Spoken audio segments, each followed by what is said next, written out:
Hello friends, welcome to துரணா academy. நம்ம இன்றைக்கி இந்த வீடியோ பதிவில் என்ன பற்றி பார்க்க போகிறோம் அப்படின்னா, டாப் 40 ஸ்டாட்டிக் ஜிகே டாபிக் வந்து நம்ம வந்து பார்த்துட்ருக்கோம். ஸோ அதில் வந்து கிட்டத்தட்ட வந்து பார்த்திங்கன்னா இது வரைக்கும் வந்து ஒரு 5 பார்ட்டு கிட்ட வந்து நம்ம முடிச்சிருக்கோம். சரிங்களா? லோக்பால், லோக் ஆயுக்தா, லோக் அதாலத், தகவல் அறியும் உரிமை சட்டம், மத்திய ஊழல் கண்காணிப்பு ஆணையம். ஓகேவா? அதை தொடர்ந்து இப்போ நம்ம 6வது பார்ட்டில் வந்து என்ன பார்க்க போகிறோம் அப்படின்னா, மத்திய புலனாய்வுத்துறை. ஓகேங்களா? சென்ட்ரல் பியூரோ ஆஃப் இன்வெஸ்டிகேஷன் அப்படின்ற ஒரு முக்கியமான ஒரு துறையை பற்றி தான் வந்து பார்க்க போகிறோம். ஸோ இதுவும் வந்து பார்த்திங்கன்னா தேசிய அளவில் வந்து செயல்படக்கூடிய ஒரு ஊழலுக்கு எதிரான ஒரு அமைப்பு. சரிங்களா? ஸோ இதுக்கு முன்னாடி போட்ட அந்த 6 வீடியோக்களை நீங்கள் பார்க்கணும் அப்படின்னா டிஸ்கிரிப்ஷன் அதுக்கு லிங்க் வந்து கொடுத்துருக்கேன். அந்த பிளேலிஸ்ட்டை ஓப்பன் பண்ணிங்க அப்படின்னா ஒவ்வொரு பார்ட்டுமே நீங்கள் வந்து பார்த்தீங்கன்னா நோட்ஸ் எடுத்து வச்சுக்கலாம். ஸோ வீடியோ பார்க்குறது மட்டும் இல்லாமல் நோட்ஸ் எடுத்து அதை ரிவைஸ் பண்ணால் மட்டும்தான் உங்களுக்கு எக்ஸாமில் உதவுன்றதை மட்டும் மறந்துடாதீங்க. சும்மா பார்க்குறதுனாலையும் நோட்ஸ் எடுக்கிறதுனாலையும் வந்து யூஸ் கிடையாது. அதை நீங்கள் படித்து ப்ராப்பராக வந்து ஸ்டோர் பண்ணி வைக்கிறது, உங்கள் மைண்டில் ஸ்டோர் பண்ணி வைக்கிறது தான் உங்களுக்கு என்றைக்குமே யூஸ்ஃபுல்லாக இருக்கும். ஓகேங்களா? ஸோ நான் முன்கூட்டியே சொன்ன மாதிரி தான் ஸ்ட்ராட்டஜிக்ன்றது வந்து பார்த்தீங்கன்னா குரூப் 4க்கா குரூப் 2க்கான்னு கேட்டிங்க அப்படின்னா காம்படிட்டிவ் எக்ஸாம் எல்லாத்துக்கும். ஓகேங்களா? சரி, ஓகே. இப்போ நம்ம வந்து என்ன பார்த்துடலாம். மத்திய புலனாய்வுத்துறை. ஓகேவா? ஸோ இந்த துறையை வந்து எப்போ துவங்குறாங்க அப்படின்னா ஏப்ரல் 1, 1963. ஏப்ரல் 1, 1963 கொடுக்குறாங்க. சந்தானம் கமிட்டி. ஓகே, நம்ம ஆல்ரெடி பார்த்துருந்தோம். மத்திய ஊழல் கண்காணிப்பு ஆணையத்தை வந்து பார்த்திங்கன்னா பரிந்துரை செய்த கமிட்டி, அந்த சந்தானம் கமிட்டி தான் இந்த புலனாய்வுத்துறையை வந்து என்ன பண்ணுறாங்க, பரிந்துரை செய்கிறாங்க. அந்த பரிந்துரையின் அடிப்படையில் தான் அப்போ மத்திய ஊழல் கண்காணிப்பு ஆணையத்துக்கு முன்னாடி என்ன பண்ணியிருக்காங்க, இந்த மத்திய புலனாய்வுத்துறை நம்ம வந்து உருவாக்கியிருக்காங்கன்னு சொல்லலாம். அதே மாதிரி வந்து பார்த்திங்கன்னா நம்ம வந்து மத்திய ஊழல் கண்காணிப்பு போடும்போது பார்த்திங்கன்னா நான் ஒரு விஷயம் சொல்லியிருப்பேன். என்ன அப்படின்னா, அதாவது இந்தியாவில் செயல்படக்கூடிய முதன்மையான ஊழலுக்கான அமைப்பு நம்ம பார்த்தோம். அதில் வந்து பார்த்திங்கன்னா சிபிஐ வரும். ஓகே, சிபிசியும் சிபிஐ ரெண்டுமே வந்து பார்த்திங்கன்னா ஊழலுக்கு எதிராக செயல்படக்கூடிய பிரைமரி ஏஜென்சி அப்படின்னு நம்ம வந்து சொல்லலாம். ஓகேங்களா? ஸோ இது வந்து பார்த்தீங்கன்னா அரசமைப்பு சாராத அமைப்பு. ஓகே, ஒரு சட்டப்பூர்வமற்ற அமைப்பு தான் நம்ம இது. ஓகே, ஆனால் சிபிசி வந்து பார்த்தீங்கன்னா 2003 வந்து சட்டப்பூர்வ அமைப்பை மாற்றிருப்பாங்க. ஆனால் சிபிஐ வந்து பார்த்தீங்கன்னா இப்போவுமே வந்து அரசமைப்பு சாராத ஒரு சட்டப்பூர்வமற்ற அமைப்பாக தான் செயல்படுது. ஓகேங்களா? இது மத்திய உள்துறை அமைச்சகத்தின் தீர்மானத்தின் மூலம் கொண்டு வந்திருக்காங்க. ஓகேவா? அதாவது இந்த ஹோம் மினிஸ்ட்ரி சொல்லுவாங்க பார்த்தியா, மத்திய உள்துறை அமைச்சக தீர்மானத்தின் மூலம் தான் இந்த ஒரு அமைப்பு வந்து உருவாக்கியிருக்காங்க. இது கேபினட் செயலகத்தின் கீழ் உள்ளது. ஓகேவா? இந்தியாவில் சிபிஐ உருவாக்கப்படுவதற்கு முன்பு பிரிட்டிஷ் இந்திய ஆட்சி காலத்தில் 1941 உருவாக்கப்பட்ட சிறப்பு காவல் படையே முதன்மை புலனாய்வு அமைப்பாக செயல்பட்டு வந்தது. ஓகே, ஆக்சுவலாக வந்து சிபிஐ அப்படின்றது தான், இதுதான் ஒரு புலனாய்வு துறையாக இருந்துச்சு. தற்போது இதுதான் செயல்பட்டு வருது. ஆனால் இதுக்கு முன்னோடியாக இருந்தது எதுன்னு பார்த்தீங்க அப்படின்னா 1941 உருவாக்கப்பட்ட சிறப்பு காவல் படை. ஓகேங்களா? இது வந்து 1946 டெல்லி சிறப்பு காவல் படையாக செயல்பட ஆரம்பிச்சது. ஓகே, 41 சிறப்பு காவல் படை, 46 டெல்லி சிறப்பு காவல் படை. ஆக்சுவலாக வந்து பார்த்திங்கன்னா அதுக்கப்புறம் வந்து இந்த சிபிஐ உருவாக்கப்பட்ட பிறகு அந்த டெல்லி சிறப்பு காவல் படை வந்து பார்த்திங்கன்னா இதில் ஒரு அங்கமாக வந்து இணைச்சிட்டாங்க. ஓகே, அதையும் நோட் பண்ணி வச்சுங்க, ரொம்ப முக்கியமானது. டெல்லி சிறப்பு காவல் படை வந்து 1946. ஓகேவா? அதில் இருக்கக்கூடிய மேஜரான சட்டங்கள் இதுலேயுமே வந்து செயல்பட்டு வருதுன்றதை நம்ம சொல்லலாம். ஓகேங்களா? இதனுடைய அமைவிடம் எங்கே இருக்குது அப்படின்னா தலைமையிடம், அதாவது ஆக்சுவலாக புதுடெல்லியில் இருக்குது. ஓகேவா? அடுத்தது இதன் அமைப்பு முறை பார்த்தீங்க அப்படின்னா இதனுடைய தலைவர் யாருன்னா சிபிஐ இயக்குனர். நம்ம இது வந்து தலைவர்னா கண்காணிப்பு ஆணையர் அப்படின்ற மாதிரி வந்து பார்த்தோம். இதில் வந்து டைரக்டர்னு சொல்லுவாங்க, சிபிஐ டைரக்டர் அப்படின்னு சொல்லி அழைப்பாங்க. பதவிக்காலம் வந்து 2 ஆண்டுகள்.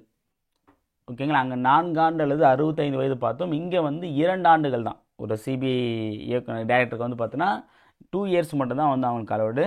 இவர் இன்ஸ்பெக்டர் ஜெனரல், அதாவது ஐஜின்னு சொல்லுவாங்க பார்த்தீங்களா, இன்ஸ்பெக்டர் ஜெனரல், அந்த கேட்டையில் இருக்கக்கூடிய அந்த ஸ்டேஜ் இருக்கக்கூடிய ஒரு நபரை தான் இதுக்கு வந்து பார்த்தீங்கன்னா சிபிஐ இயக்குனராக வந்து பார்த்தீங்கன்னா நியமனம் செய்வாங்க. ஓகேங்களா? நோட் பண்ணி வச்சுங்க, ரொம்ப முக்கியமானது. தேர்வு செய்யும் குழு. ஆக்சுவலாக ஓகேவா, தேர்வு செய்யும் குழு வந்து பார்த்தீங்கன்னா இது 3 பேர் கொண்ட குழுவாக இருக்குது. பிரதமர், அவர் தான் வந்து தலைவர். பிரதமர் தான் வந்து பார்த்தீங்கன்னா தலைவராக இருக்கார். லோக்சபா எதிர்க்கட்சி தலைவர். பிரதமர் தலைமையிலான அந்த 3 பேர் கொண்ட குழு தான் செயல்படுது. இதில் தலைவர் வந்து பிரதமர், எதிர்க்கட்சி தலைவர் யாருன்னா லோக்சபா, அதாவது மக்களவை எதிர்க்கட்சி தலைவர் தான். நம்ம வந்து மத்திய ஊழல் கண்காணிப்பு ஆணையத்திலுமே வந்து பார்த்திங்கன்னா இவர் ஒரு உறுப்பினர் இருக்காங்க. தேர்வு செய்யும் குழுவில் இவரும் ஒரு உறுப்பினர். அதே மாதிரி தான் வந்து பார்த்திங்கன்னா சிபிஐ தேர்வு செய்யும் குழுலையும் இவர் இருக்கார். ஓகே, அதுக்கப்புறம் வந்து பார்த்திங்கன்னா 3ஆவதாக யார் வர்றாங்க அப்படின்னா இந்திய தலைமை நீதிபதி அல்லது அவரால் பரிந்துரைக்கப்படும் மூத்த நீதிபதி. ஓகேவா? அதாவது சீஃப் ஜஸ்டிஸ் ஆஃப் இந்தியான்னு சொல்லும் பார்த்தியா, இந்திய தலைமை நீதிபதி அல்லது அவரால் சப்போஸ் அவரே வரணும்னு சொல்ல முடியாது. ஓகேங்களா? ஸோ அவரால் நியமிக்கக்கூடிய ஒரு மூத்த நீதிபதி கூட வந்து பார்த்திங்கன்னா இதனுடைய 3வது உறுப்பினராக வந்து செயல்படுவாங்க. இந்த 3 பேர் கொண்ட குழு தான் வந்து பார்த்திங்க அப்படின்னா சிபிஐ டைரக்டர் வந்து நியமனம் செய்கிறாங்க. ஓகேவா? ஸோ இந்த சிபிஐடைய அதிகாரங்கள் மற்றும் பணிகள் பார்த்திங்க அப்படின்னா இப்போ நம்ம இது வரைக்கும் பார்த்த எல்லாமே வந்து அதிகாரங்கள், அதாவது இந்த பணிகளும் போது பார்த்தீங்கன்னா மேஜர் ரோல் என்ன அப்படின்னா ஊழலை தடுக்கிறது. ஓகேவா? அரசு அதிகாரிகள் செய்யக்கூடிய ஊழல்களை வந்து பார்த்தீங்கன்னா தடுப்பதற்கு, விசாரணை செய்வதற்கு அமைக்கப்பட்ட ஆணையங்கள் தான் இது எல்லாமே. ஓகே, லோக்பால் லோகாயுக்தா நம்ம என்ன பார்த்துருப்போம் அப்படின்னா அரசியல்வாதிகளும் வந்து அழைத்து விசாரிக்கலான்றதை பற்றி நம்ம பார்த்துருப்போம். ஓகேங்களா? ஸோ ஓகே, சிபிஐடைய முதன்மை நோக்கமும் வந்து பார்த்திங்கன்னா ஊழலை ஒழிப்பது மட்டும்தான். ஓகேவா? மத்திய மாநில அதிகாரிகளின் ஊழல் லஞ்சம் குறித்த வழக்குகளை விசாரித்தல், ஊழல் லஞ்சம் குறித்த வழக்குகளை விசாரித்தல். ஓகேவா? இப்போ நம்ம நிறைய படத்தில் வந்து பார்த்துருப்போம். இப்போ வந்து பார்த்திங்கன்னா எதனா வந்து வருமானத்துக்கு அதிகமாக நம்ம சொத்து சேர்த்தோம் அப்படின்னா, இப்போ கூட பார்த்திங்கன்னா நம்ம இந்த எந்த படம் சொல்லலாம், சிவாஜி படத்தில் வந்து பார்த்திங்க அப்படின்னா வி ஆர் ஃப்ரம் சிபிஐ. ஓகேவா? உங்கள் வீட்டை சோதனை படம் வந்திருக்குன்னு சொல்லிட்டு வந்து பார்த்திங்கன்னா நட்ராத்தில் வந்து அந்த ஆதிகேசவன், ஓகே, அதுதான் வில்லனே, அவர் வீட்டுக்கு வந்து பார்த்தீங்கன்னா வரும் பார்த்திங்கன்னா சிவாஜி வீட்டில் கூட நிறைய இருக்குது, அங்கே போய் பண்ணுறதானே, அவர் சரியான கணக்கு வச்சுருக்காருன்னு சொல்லுவாங்க பார்த்திங்கன்னா. ஸோ அப்போ வந்து பார்த்திங்கன்னா அந்த வருமானத்துக்கு அதிகமாக ஊழல் செஞ்சு சேர்த்த அந்த லஞ்ச பணத்தை வந்து பார்த்திங்கன்னா கணக்கிடுவதற்கு தான் வந்து பார்த்திங்கன்னா இந்த சிபிஐ வருவாங்க. அவங்க எந்த இடத்துக்கு ஒன்றா போகிறதுக்கும் யாரை ஒன்றா பரிசோதனை செய்வதற்கும் முழு அதிகாரம் அவங்களுக்கு வந்து இருக்குது. ஓகேங்களா? அடுத்து இப்போ கூட வந்து பார்த்தீங்கன்னா இந்த லக்கி பாஸ்கர்னு ஒரு படம் வச்சு பார்த்தீங்கன்னா அந்த படத்தோட பார்த்தீங்கன்னா சிபிஐ தான் வந்து அவர் விசாரிப்பாங்க. ஓகேங்களா?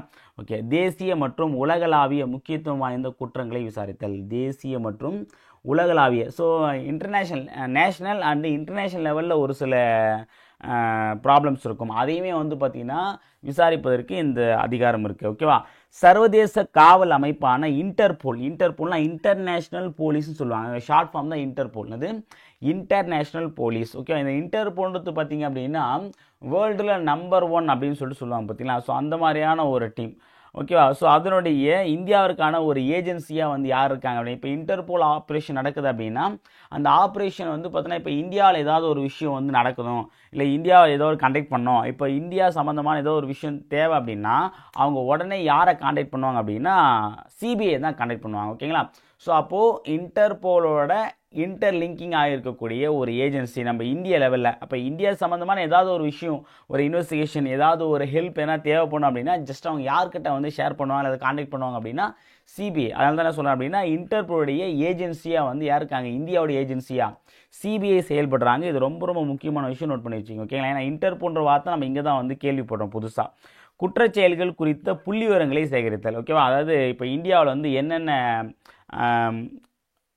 ட்ராபேக்ஸ் இருக்குது, அதாவது என்னென்ன வந்து ஊழல், அப்புறம் வந்து பார்த்திங்கன்னா குற்றங்கள் நடக்குதுன்றதை பற்றின டேட்டாக்களை வந்து பார்த்திங்கன்னா எடுப்பாங்க. இப்போ வந்து பார்த்திங்கன்னா நம்ம வந்து நிறைய நியூஸ் வந்து பார்த்திங்கன்னா பாலியல் வன்கொடுமைகள் அதிகம் நடைபெறுவது வந்து பார்த்திங்கன்னா கல்கத்தாவில், அதேமாதிரி வந்து பார்த்திங்கன்னா ஒவ்வொரு கொலை குற்றங்கள் அதிகமாக நடப்பது இங்கே தான், கற்பழிப்புகள் நடப்பது இங்கே தான் அப்படின்ற மாதிரி வந்து பார்த்திங்கன்னா அதேமாதிரி வந்து அதிகமான ஊழல் வாங்கக்கூடிய மாநிலம் வந்து இதுதான். ஓகேவா? ஸோ அப்படின்னு நம்ம நிறைய டேட்டாக்களை வந்து பார்த்தீங்கன்னா அப்பப்போ நியூஸில் வந்து பார்ப்போம். சரிங்களா? அதில் வந்து பார்த்திங்க அப்படின்னா அந்த குற்றச்செயல்கள் சம்மந்தமான அந்த க்ரைம்ஸ் பேஸ்டு வந்து டேட்டாக்களை வந்து பார்த்திங்க அப்படின்னா இப்போ அதிக குற்றவாளிகள் இருக்கக்கூடியது, அதிக மாஃபியாக்கள் இருக்கக்கூடியது, அதிக வந்து பார்த்தீங்கன்னா ஸ்லீப்பர் செல்ஸ் இருக்கக்கூடியது, ஸோ இதெல்லாம் சொல்லுவாங்கள்ல, இந்த குற்றப்பின்னணி அமைப்பான டேட்டாக்களை வந்து யார் தயார் செஞ்சு விடுவாங்க அப்படின்னா சிபிஐ. ஓகேங்களா? அடுத்து பாருங்கள், மாநில அரசின் கோரிக்கையின் அடிப்படையில் பொது முக்கியத்துவம் வாய்ந்த வழக்குகளை விசாரித்தல். இப்போது சிபிசிஐடின்னு ஒன்று இருப்பாங்க, இது வந்து பார்த்தீங்கன்னா மாநில அளவில் செயல்படக்கூடிய புலனாய்வு அமைப்பு. ஓகேவா? ஸோ இப்போ வந்து பார்த்தீங்கன்னா ஆக்சுவலாக வந்து இப்போ ஒரு கேஸ் வருது, இப்போ அந்த கேஸை வந்து பார்த்தீங்கன்னா ஆக்சுவலாக ஃபஸ்ட்டு எஃப்ஐஆர் போட்டு அதை வந்து இனிஷியேட் பண்ணுறவங்க வந்து பார்த்தீங்கன்னா அந்த இடத்துல இருக்கக்கூடிய போலீஸ் அதிகாரி. ஓகேவா? அந்த காவல்துறையுடைய கட்டுப்பாட்டில் தான் இருக்கும். ஸோ காவல்துறையால் அது கேஸை வந்து பார்த்தீங்கன்னா சால்வ் பண்ண முடியல அப்படின்னும் போது பார்த்தீங்கன்னா அதிலேயே ஸ்பெஷலாக வந்து பார்த்தீங்கன்னா சிபிசிஐடி, அதுவும் காவல்துறையோட ஒரு அங்கம் தான், அது ஸ்டேஷன்லேருந்து பார்த்தீங்கன்னா அது சிபிசிஐடிக்கு வந்து மாறும். ஓகேவா? சப்போஸ் சிபிசிஐடியும் வந்து பார்த்தீங்கன்னா அதை வந்து சால்வ் பண்ண முடியல, இல்லை அது ஒரு காம்ப்ளிகேட்டான கேஸாக இருக்குது, அல்லது வந்து பார்த்தீங்கன்னா ஆல் இண்டியா லெவல் வந்து பேஸ் பண்ணியிருக்கக்கூடியது, நேஷனல் இஷ்யூ ஆகக்கூடிய ஒரு ப்ராப்ளம் அப்படின்னா அதை உடனே என்ன பண்ணுவோம் அப்படின்னா சிபிஐக்கு மாற்றிடுவாங்க.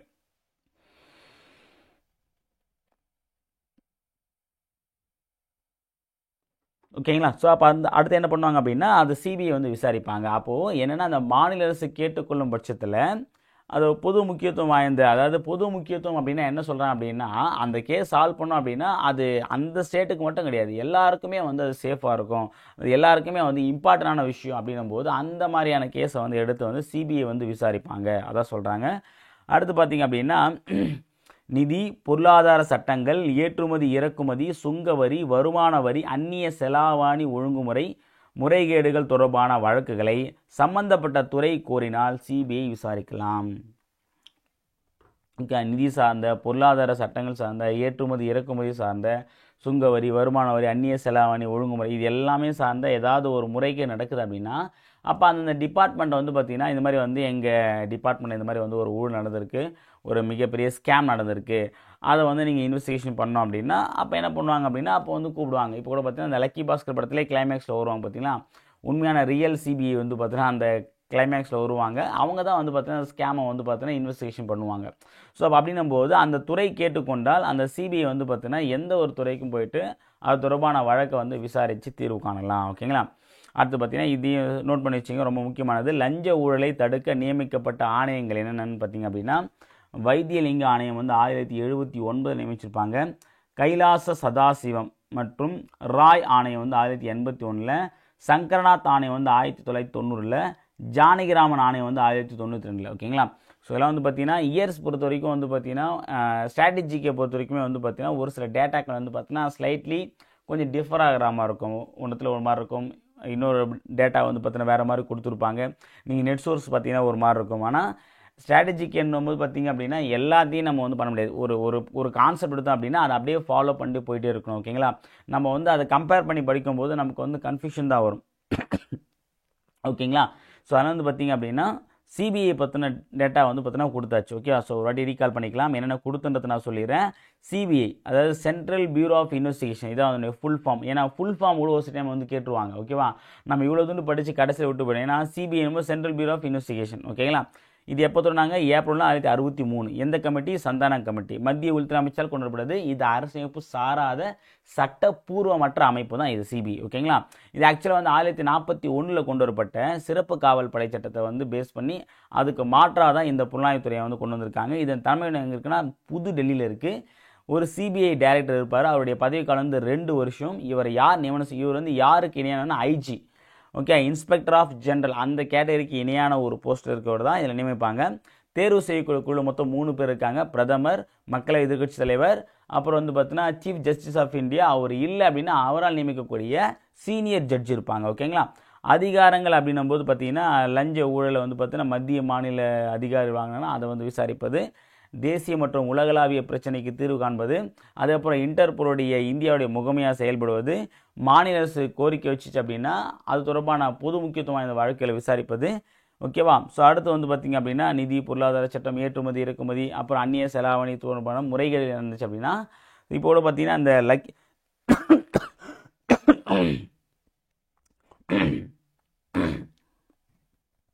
இப்போ இந்த லக்கி பாஸ்கர் படத்தோடு பார்த்தீங்க அப்படின்னா இந்த பங்குச்சந்தை சம்மந்தமான ஒரு விஷயம் ஊழல் தான் வந்து காமிச்சிருப்பாங்க. ஓகேங்களா. ஓகேப்பா. ஸோ இதோட வந்து பார்த்தீங்கன்னா சிபிஐ அப்படின்ற ஒரு கான்செப்ட் வந்து முடிக்கிறோம். ஸோ மொத்தமாக ஒரு 6 பார்ட் வந்து இதோட முடிக்கிறோம். சரிங்களா. ஸோ இது வரைக்கும் பார்க்காத பார்ட்டை டிஸ்கிரிப்ஷன் வந்து லிங்க் கொடுக்குறேன், அதில் போய் நீங்கள் பார்த்துக்கலாம். சரிங்களா. Okay friends, thank you.